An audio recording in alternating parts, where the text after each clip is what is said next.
사랑과 은혜가 많으신 하나님 감사합니다. 추석 명절을 맞이해서 우리가 주 앞에 또 예배합니다. 예배할 수 있도록 우리의 마음과 또한 삶과 시간들을 아버지 인도하신 하나님 감사합니다. 이 귀하고 복된 날 우리가 주의 말씀을 또한 상고할 때에 하나님의 크신 은혜를 우리가 기억하게 하시고 또 받은 바 그 은혜를 가지고 기쁨과 감사함으로 또 하나님의 그 뜻을 나타내며 나가는데 부족하지 아니한 우리 삶 될 수 있도록 주여 도와주시옵소서. 오고 가는 발걸음 가운데서도 주님 함께 하시고 이 귀하고 복된 추석 명절이 아름다운 또한 추억으로 남는 복된 명절 되게 하여 주옵소서. 예수님의 이름으로 기도합니다. 아멘. 오늘 우리가 함께 보실 말씀은 빌립보서 4장 6절과 7절 말씀입니다. 제가 봉독하겠습니다.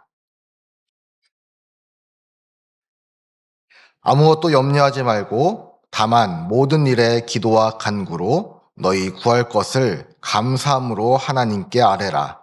그리하면 모든 지각에 뛰어난 하나님의 평강이 그리스도 예수 안에서 너희 마음과 생각을 지키시리라. 아멘.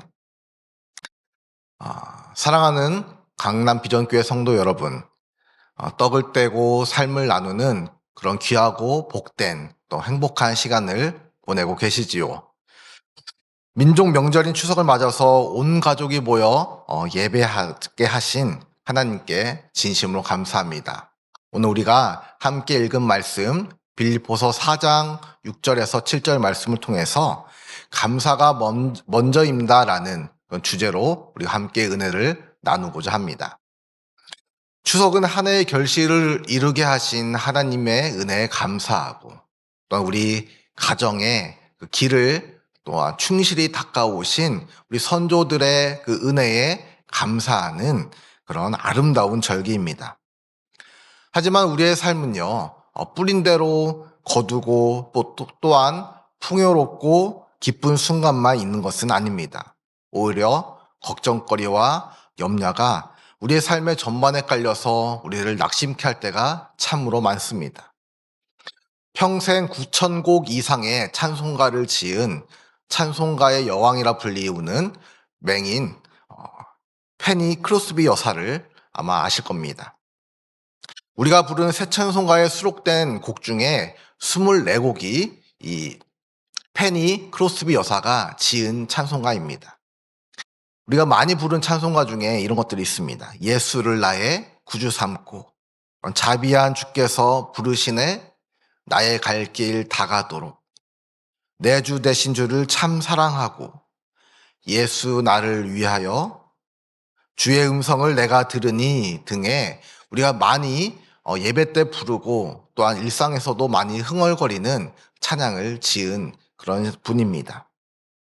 1820년생인 그녀는 1915년 생을 마감하기까지 95년을 시각장애인으로 살았습니다.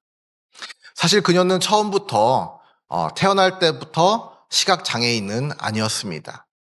생후 5주, 6주 이때쯤에 눈에 충혈이 생기고 또한 눈에 눈곱이 끼어지는 등 이러한 안구 관련된 질환으로 인해서 큰 도시의 의사를 초빙을 하게 되었습니다. 그래서 그 의사가 와서 진단을 하고 자신이 만든 약을 이 크로스비 여사의 눈에 넣게 되었던 것이죠. 이것이 문제의 발단이 되었습니다. 그 이후로 크로스비 여사는 시력을 완전히 잃게 되었죠. 하지만 그녀는 평생 그 의사를 원망하거나 또한 비난하지 않고 내가 그 의사 선생님을 다시 만날 수 있다면 당신은 이 세상에서 가장 놀랍고 귀한 일을 했습니다라는 얘기를 하고 싶습니다. 그 때문에 나는 시력을 잃은 대신에 하나님을 얻었기 때문입니다라는 그런 고백을 합니다. 그럼에도 불구하고 감사하는 신앙의 모습을 보여주는 대표적인 사례가 아닐까 싶습니다. 여러분, 페니 크로스비 여사의 고백을 듣고 여러분은 어떤 생각이 드십니까? 그저 믿음이 좋다고 저런 고백을 할 수 있을까요? 우리의 인생을 불평과 원망이 아닌 근심과 걱정이 아닌 감사로 물들여가는 우리가 되었으면 좋겠습니다. 누군가 여러분을 떠올렸을 때, 아, 그 사람 입술에서는 늘 찬송이 흘렀지. 그 사람 입술에서는 늘 감사가 넘쳐났지. 라는 고백이 자리하는 여러분들, 그런 감사의 롤모델이 되어지는 여러분들 되어지길 소망합니다. 오늘 본문을 기록한 사도 바울은요, 지금 감옥에 있는 상태입니다. 외부의 통제를 받고 자유로운 삶이 억제된 그런 옥중 생활은요, 사실 많은 염려를 낳을 수밖에 없습니다. 특히나 주의 말씀을 들고 지금 방방곡곡 돌아다니며 말씀을 전해야 되는 바울에게 있어서 이 갇힌 생활은요, 근심이 될 수밖에 없는 그런 상황이며 환경입니다. 하지만 이런 염려스러운 상황 속에서 바울은 빌립보 교인들에게 아무것도 염려하지 말라라는 그런 역설적인 말을 전하면서 우리가 염려와 불안에서 벗어날 수 있는 명확한 해결책을 오늘 말씀을 통해서 우리에게 제시합니다. 오늘 말씀 본문 빌립보서 4장 6절을 다시 한번 봅니다. 아무것도 염려하지 말고 다만 모든 일에 기도와 간구로 너희 구할 것을 감사함으로 하나님께 아뢰라. 아멘. 아무것도 염려하지 말고로 번역된 헬라어 메덴 메림나테는 금지를 나타내는 현재 명령어입니다. 그 의미를 풀어보면 단순히 감정이 없는 로봇이 되라라는 그런 말이 아니라 당면한 문제에 대해서 걱정하거나 초조해하거나 또한 불필요한 관심을 쏟지 말라라는 그런 의미입니다. 괜히 어떤 문제에 대해서 염려하기 시작하면 그 염려에 사로잡혀서 우리가 침몰할 수 있기 때문에 바울은 좀 더 강한 어조로 명령법으로 우리에게 말하고 있는 것이죠. 근데 여러분, 아무리 아무것도 염려하지 말라라고 명령을 한다고 하더라도 우리가 염려를 안 하게 됩니까? 아니죠. 당연히 염려가 없어지지가 않습니다. 염려를 하지 말라는 명령을 따르게 하려면요, 염려하지 않아도 될 만한 다른 그 무언가가 제시가 되어야 합니다. 자녀들을 키워보신 여러분들은 대부분 공감하실 텐데요. 아이들, 특히 남자아이들은 어릴 때 계단이나 아니 자기의 키만큼 높은 곳에서 뛰어내리기를 좋아합니다. 근데 간혹 계단 한 칸도 무서워서 뛰어내리지 못하는 아이들도 있죠. 그럴 때 부모는 아이가 보는 앞에서 그 계단에서 한 칸 뛰어내리는 모습을 보여주며 안전하고 전혀 겁먹을 것 없어 어렵지 않아 라는 그런 제스처를 우리가 보여주게 됩니다. 그리고 아이 앞에 서서 아빠 믿고 한번 뛰어봐 라고 팔 벌리면서 우리가 아이에게 뛰는 것을 종용하기도 합니다. 그럴 때 아이는 계단 한 칸 아래로 뛰는 것은 그래도 무섭지만 앞에서 팔 벌리고 또한 자신을 믿고 뛰어내리라 하는 아빠를 믿고 부모를 신뢰하기에 눈을 딱 감고 뛰어내리게 되어지죠. 염려, 당연히 됩니다.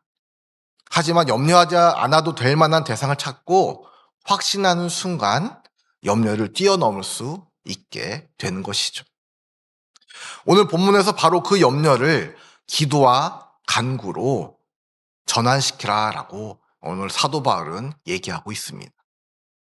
그리고요, 여기서 더 중요한 것은 바로 염려를 뛰어넘게 하시는 기도와 간구의 대상인 하나님께 감사함으로 아뢰라라는 부분입니다.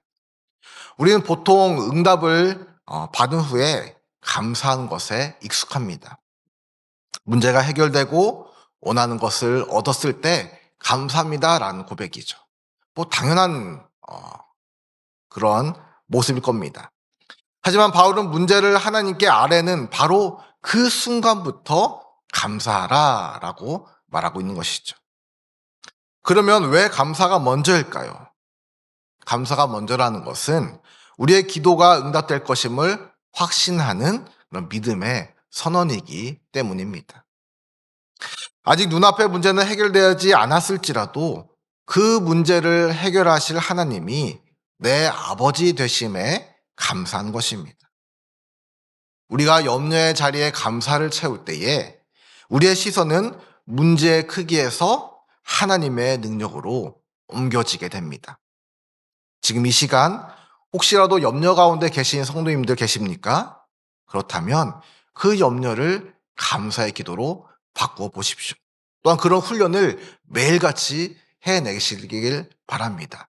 훈련이 쌓이고 쌓이면 그것은 우리에게 습관처럼 되어져서 분명 어떠한 순간에도 감사할 수 있는 우리들, 하나님의 도우심과 은혜와 능력을 힘입은 우리들이 될 줄로 믿습니다. 오늘 말씀처럼 감사를 먼저 선택하고 하나님께 아뢰을 때 하나님께서 주시는 놀라운 약속이 7절 말씀에 이렇게 기록되어 있습니다. 7절 말씀, 그리하면 모든 지각에 뛰어난 하나님의 평강이 그리스도 예수 안에서 너희 마음과 생각을 지키시리라. 아멘. 여기서 말하는 평강은요, 단순히 문제가 없는 상태를 말하는 것이 아닙니다. 평강은 헬라어로 에이레네라고 하는데요. 이 에이레네의 기본 개념은 본래 사람들 사이의 관계나 태도를 의미하지 않고 상태, 즉 평화의 때, 또 평화의 상태, 끊임없이 계속되는 전쟁 상태에서의 한 막간을 의미합니다. 이것을 좀 더 쉽게 얘기하면요, 전쟁터 한복판에서도 누릴 수 있는 하나님과의 그런 온전한 관계에서 오는 완전한 평안함을 의미하는 것이죠. 이 평강, 이것이 참된 평안의 의미인 것입니다. 이 평강은 모든 지각에 뛰어난 하나님으로 인한 평강입니다. 즉 인간의 이성이나 또한 논리나 사고로는 도저히 이해할 수 없는 그런 평안이 바로 에이레네, 하나님의 주시는 그 평강이라는 것입니다. 예를 들어 우리가 사랑하는 가족의 죽음 앞에서 그 어떤 말과 행실이 그들에게 위로가 되겠습니까? 그래서 우리는 이렇게 기도합니다. 하나님, 세상에 줄 수 없는 평강을 저 가정에, 저 유족에, 저 분에게 주시옵소서라는 그런 기도를 우리가 하죠. 또한 지금 내 사업이 어려움에 처해 있고 또한 통장 잔고가 바닥이 났습니다. 하지만 평안할 수가 있습니다. 왜 그럴까요? 마음속 깊은 곳에서는 하나님이 나와 함께 하시기에 넘어설 수 있는, 일어설 수 있는 확신이 있기 때문인 것입니다. 이 평강이 우리의 마음과 생각을 지켜줍니다. 마음이 무너지면 삶 전체가 무너지고요. 생각이 부정적으로 흐르게 되어지면 절망이 찾아오게 됩니다. 그러나 하나님의 평강은 우리의 마음과 생각을 굳건히 지키고 보호해 줍니다. 감사를 먼저 선택하는 순간 우리는 하나님의 평강이라는 엄청난 방패를 우리가 손에 들게 되는 그런 효과를 맛보게 되는 것이죠. 말씀을 맺겠습니다.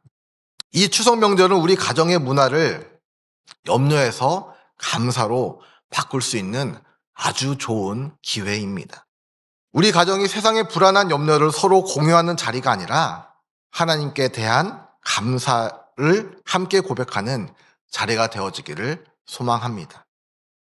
명절 음식을 준비해 주신 어머니의 수고에 감사하고 오랜만에 얼굴을 마주하게 된 형제 자매들의 건강에 감사하며 무엇보다 지난 한 해를 무사하게 넘어갈 수 있도록 도와주신 그 하나님의 은혜에 감사하는 우리가 되기를 또한 소망합니다.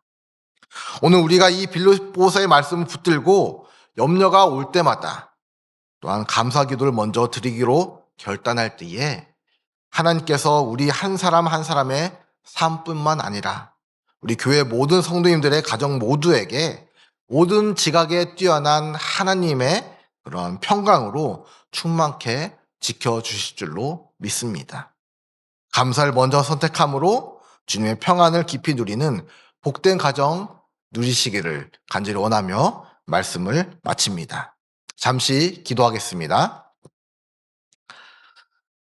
참 좋으신 주님, 주와 함께 동행함이 어찌 그리 귀하고 감사한지요. 세상 그 어떤 환난과 핍박과 또 부당함에도 우리의 마음과 시선이 굳게 온전히 우리가 붙어 있을 때, 우리의 시선과 마음이 온전히 굳게 향하게 되어질 때에 이런 모든 세상의 환난과 핍박과 부당함을 넉넉히 이기게 하여 주시옵소서. 주님, 우리가 참으로 하나님만 바라보며 나아가기를 소망합니다. 우리의 가정이, 우리의 삶이 온전히 하나님과 함께 동행하며 그 세상에 줄 수 없는 평강을 누리기를 소망합니다. 이렇게 오랜만에 우리가 모여서 함께 떡을 떼며 삶의 또한 이야기를 나눌 때에 그 안에 하나님의 도우심과 하나님 인도하심에 대한 간증이 가득하게 하여 주시고, 이로 말미암아 우리 가정이 하나님 안에서, 하나님 은혜 안에서 더욱더 견고히 더욱더 아름답게 서 나갈 수 있도록 주여 함께하여 주옵소서.